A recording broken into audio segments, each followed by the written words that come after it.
আসসালামু আলাইকুম। ক্যালকুলেটরের সাহায্যে ত্রিকোণমিতির এমসিকিউগুলো কিভাবে মাত্র 10 সেকেন্ডে সলভ করা যায় আজকের ভিডিওতে আমি তোমাদের সেই ট্রিক্স এবং টেকনিকগুলো শিখাই দিব ইনশাআল্লাহ। তো আজকের ক্লাসে আমরা ভাইয়া দুইটা ক্যালকুলেটর ইউজ করব। একটা হচ্ছে 100 এমএস আর একটা কি 991 ইএস প্লাস, ঠিক আছে, ইএস প্লাস অথবা ইএস। তো দেখো আমরা প্রথমে 100 এমএসটা দিয়ে করি। দেখো এখানে কি আছে আমাদের এক নম্বরে সাইন 3a, তাহলে এই যে সাইন বাটনে একটা চাপ দাও, সাইন দিলা। এবার কি আছে 3তে চাপ দাও, তারপর এ আছে, সো এর বদল তুমি এক্স তুলবা। এই আলফা বাটন প্রেস করে এই যে এখানে একটা চাপ দিবা, তাহলে কি এক্স উঠবে, ঠিক আছে, এক্স তুললা। তারপর কি আছে ইকুয়াল টু আছে, সো এই আলফা বাটন প্রেস করে এই ক্যালে একটা চাপ দিবা, তাহলে কি ইকুয়াল টু উঠবে। তারপর কি আছে কজ আছে, সো এই যে কজ দিলা। তারপর কি আছে ভাই আমাদের 3 আছে, সো 3 দিলা। এবার এ আছে, সো এর বদলে এক্স তুলতে হবে, ঠিক আছে, এর বদলে এই যে এক্স তুললাম। এখন কি আমাদের সমাধান করতে হবে। তো 100 এমএস এর ক্ষেত্রে সমাধান করার নিয়মটা হচ্ছে এই শিফট বাটনে প্রেস করবা, ক্যালে একটা চাপ দিবা, আবারও শিফট বাটনে প্রেস করবা, আবারও কি ক্যালে একটা চাপ দিবা, তাহলে দেখো অ্যান্সার বের হয়ে যাবে ইনশাআল্লাহ। দেখো একটু দাঁড়াও, দেখো আমাদের কত বের হয়েছে, 15 বের হয়েছে, ঠিক আছে। এই যে আমাদের খ নাম্বারে কিন্তু 15 আছে, ঠিক আছে। এবার দেখো আমরা যদি এইটা দিয়ে যদি একটু করি, এইটা দিয়ে যদি আমরা একটু করি, দেখো সেম সাইন আছে, সাইন দিলা, 3a আছে, সো 3 এর বদলে এক্স তুলতে হবে। এই আলফা বাটন প্রেস করে এক্সে চাপ দাও, এক্স তুললা, ঠিক আছে।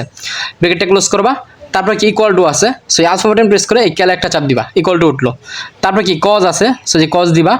তারপর কি আছে 3 আছে, 3 দিলা। এর বদলে এক্স তুলবা, এই আলফা বাটন প্রেস করে এক্সটা তুললা। এবার অবশ্যই ব্র্যাকেটটা কিন্তু ক্লোজ করতে হবে, এই যে ব্র্যাকেটটা ক্লোজ করলা। এবার দেখো কিভাবে সলভ করবা। এই ক্যালকুলেটরের ক্ষেত্রে সলভ করার নিয়ম ভাইয়া, এই শিফট বাটনে একটা প্রেস করবা, ক্যালে একটা চাপ দিবা, এই সমানে একটা চাপ দিবা, তাহলে দেখো আমাদের এটাতে সলভ হয়ে যাবে ইনশাল্লাহ। একটু এই যে 15 বের হয়ে গেছে, ঠিক আছে। আচ্ছা এবার দেখো আমরা যদি 2 নাম্বারটা যদি করি, 2 নাম্বারটা যদি করি ভাই, দেখো 2 নাম্বারটা যদি করি, 2 নাম্বারে কি আছে আমাদের cos থিটা। সো এই দেখো cos, তারপর কি থিটার বদলে আমরা এক্স তুলবো, থিটার বদলে কি তুলবো, এক্স তুলবো। আলফা বাটন প্রেস করে এই যে এখানে চাপ দাও, তাহলে এক্স উঠলো। ইকুয়াল টু আছে, আলফা বাটন প্রেস করে ক্যালে একটা চাপ দাও, ইকুয়াল টু উঠলো। এবার দেখো √3/2, তাই না। সো যে ব্র্যাকেট দিয়ে তুলতে হবে, তাহলে এই ব্র্যাকেট √3 ভাগ কত আমাদের 2 তুলছো। আচ্ছা এবার সলভ করবা। কিভাবে সলভ করবা, শিফট বাটনে একটা প্রেস করবা, ক্যালে একটা চাপ দিবা, আবারও শিফট বাটনে একটা প্রেস করবা, আবারও কি ক্যালে একটা চাপ দিবা, তাহলে দেখো আমাদের কত বেরোবে। দেখো এই যে আমাদের কত 30 বের হয়ে গেছে, ঠিক আছে। সো আমাদের এই যে গ নাম্বার 30 আছে, বুঝতে পারছো। আচ্ছা এবার 3 নাম্বারটা এটা দিয়ে একটু যদি দেখাই, দেখো কি আছে সাইন 45 ডিগ্রি, তাহলে সাইন 45 ডিগ্রি, এই 45 দিলা। তারপর কি আমাদের ইকুয়াল টু আছে, সো এই ইকুয়াল টু, তারপর কত আছে √2 আছে, সো এই যে √2। তারপর কি আছে ভাই আমাদের এ আছে, সো এর বদলে আমরা এক্স তুলবো। এই আলফা বাটন প্রেস করে এক্স একটা চাপ দিলাম, ঠিক আছে, এক্স তুললাম। এবার দেখো এটা সলভ করবো কিভাবে, শিফট বাটন একটা প্রেস করবা, ক্যালে একটা চাপ দিবা, সমান একটা চাপ দিবা, তাহলে কি সলভ হয়ে যাবে। আমাদের কত বের হয়েছে ভাই, 0.5 বের হয়েছে। আমরা সবাই জানি এই যে ক নাম্বারে কি আছে, দেখো 1/2 আছে। আমরা জানি 1/2 মানেই কত 0.5। দেখো এই যে 1/2, 1/2 মানেই কত আমাদের 0.5, ঠিক আছে। সো আমাদের ক নাম্বারটা অ্যান্সার। Okay fine. এবার দেখো আমরা যদি 4 নাম্বারটা যদি করি, 4 নাম্বারটা যদি করি, এটা কিন্তু 4 নাম্বারটা খুবই ইম্পর্টেন্ট, ঠিক আছে। 4 নাম্বারটা ভেরি ইম্পর্টেন্ট, এগুলোও ইম্পর্টেন্ট, বাট 4 নাম্বারটা সবচেয়ে বেশি ইম্পর্টেন্ট। দেখো 4 নাম্বারটা কীভাবে করবা, আমাদের কি আছে সাইন, সো এই যে সাইন দিলা। তারপর কত আছে আমাদের 60 আছে, সো 60 দিলা। তারপর কত আছে আমাদের মাইনাস থিটা আছে, সো থিটার বদলে এক্স তুলতে হবে।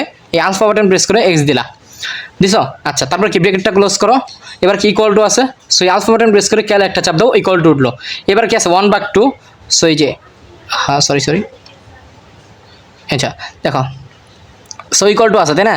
ইকুয়াল টু দিলা, ইকুয়াল টুর উপরে তোমার 1/2, এই যে 1/2 ঠিক আছে।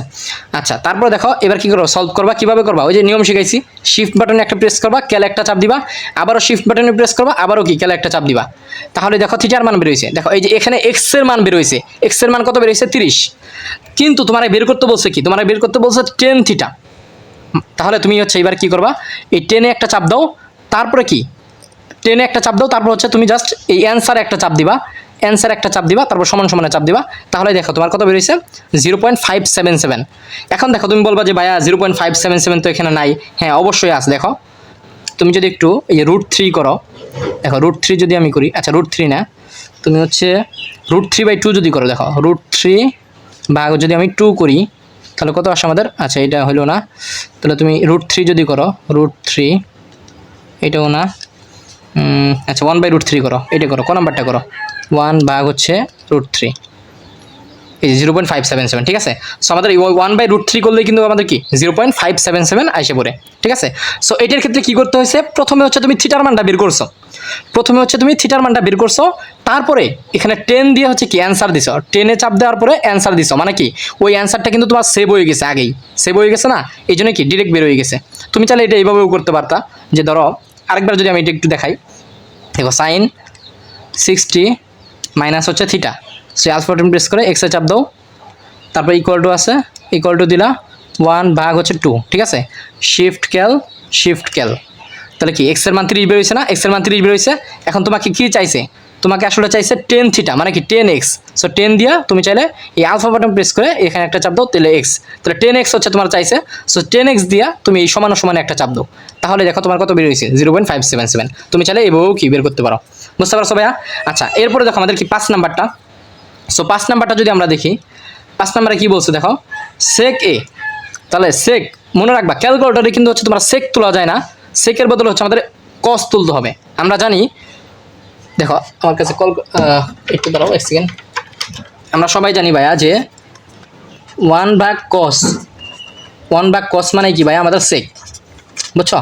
ক্যালকুলেটরে তুমি সেক তুলতে পারবে না, ক্যালকুলেটরে সেকের বদলে হচ্ছে তোমার কি কস তুলতে হবে। সো তুমি এই যে সেক আছে, সেকের বদলে হচ্ছে 1/, হচ্ছে কি কস তুলবা, তো 1/cos এ আছে, সো এর বদলে কি তুলবা, এক্স তুলবা। সো এই আলফা বাটন প্রেস করে এই এক্স এখানে একটা চাপ দেবো, তাহলে কি এক্স উঠলো, তাহলে সেকের বদলে কি তুমি 1/cos তুললাম। তারপর কি আছে, প্লাস আছে, সো প্লাস দিলা। এবার 10 আছে, সো এই যে 10 দিলা। এবার দেখো এ আছে, সো এ মানে কি ভাইয়া, এ মানে হচ্ছে এক্স, এই আলফা বাটন প্রেস করে এই যে এক্সে চাপ দাও, ঠিক আছে। তারপর ইকুয়াল টু আছে, সো এই আলফা বাটন প্রেস করে এই ক্যালে একটা চাপ দাও, তাহলে কি ইকুয়াল টু বের হয়ে গেল। এবার কি আছে, √5 আছে, সো এই যে আমাদের √5। এবার কি সমাধান করব, এই শিফট ক্যাল, তাহলেই আমাদের সমাধান বের হয়ে যাবে। কত দেখো তো, একটু দাঁড়াইতে হবে, 1 সেকেন্ড 2 সেকেন্ড। আমাদের কত বেরিয়েছে দেখো, আচ্ছা যাই বের হোক সমস্যা নেই, আমাদের এইটা ধরো বের হয়েছে, তাই না, এইটা হচ্ছে আমাদের বের হয়েছে, তাই না, এটা হচ্ছে আমাদের বের হয়েছে। তোমাকে চাইছে কি, হচ্ছে কি সাইনে, তাহলে সাইনে কীভাবে করবা, এই যে সাইন এ মানে কি এক্স না, সো এই আলফা বাটন প্রেস করে এই যে এক্সে চাপ দাও, তারপর সমানে চাপ দাও, দেখো আমাদের কত বের হয়েছে 0.666। এখন তুমি যদি এই যে দেখো গ নাম্বারে 2/3 যদি করো, 2/3 যদি করো, তাহলে কিন্তু আমাদের 0.66 বের হয়ে যায়, ঠিক আছে। সো এইভাবে তোমাকে একটু চেক করতে হবে। আচ্ছা, তারপরে দেখো আমাদের এই যে 6 নাম্বার, এটা হচ্ছে তোমাদের হোমওয়ার্ক। 6 নাম্বারের অ্যান্সারটা সবাই বের করে কমেন্ট বক্সে হচ্ছে সবাই দিবা, ঠিক আছে। 6 নাম্বারটা সবাই হচ্ছে কমেন্ট বক্সে অ্যান্সারটা হচ্ছে দিবা। আর ক্লাসটা কেমন লাগলো ভাইয়া, এই যে এমসিকিউগুলো তুমি যদি সলভ করতে পারো, তাহলে দেখবা তোমার গাইডে বা টেস্ট পেপারে যত ধরনের এমসিকিউ আছে তুমি 95% এমসিকিউ ইনশাআল্লাহ হচ্ছে এই ক্যালকুলেটর দিয়েই করতে পারবা, ঠিক আছে। সো ক্লাসটা কেমন লাগলো সবাই হচ্ছে একটু জানায়ও, আর ভিডিওটা ভালো লাগলে অবশ্যই একটা লাইক করবা, আর হচ্ছে চ্যানেলটা সাবস্ক্রাইব করে দিবা। আর কেউ যদি হচ্ছে আমাদের পেইড ব্যাচে ভর্তি হতে চাও, এসএসসি 27 বা 28 ব্যাচে যারা আছো, তোমরা যদি আমাদের পেইড ব্যাচে ভর্তি হতে চাও, টার্গেটে প্লাস কোর্সে যদি ভর্তি হতে চাও, তাহলে এই ভিডিওতে দেওয়া হোয়াটসঅ্যাপ নাম্বারে হচ্ছে যোগাযোগ করবা। ধন্যবাদ সবাইকে, আসসালামু আলাইকুম, আল্লাহ হাফেজ।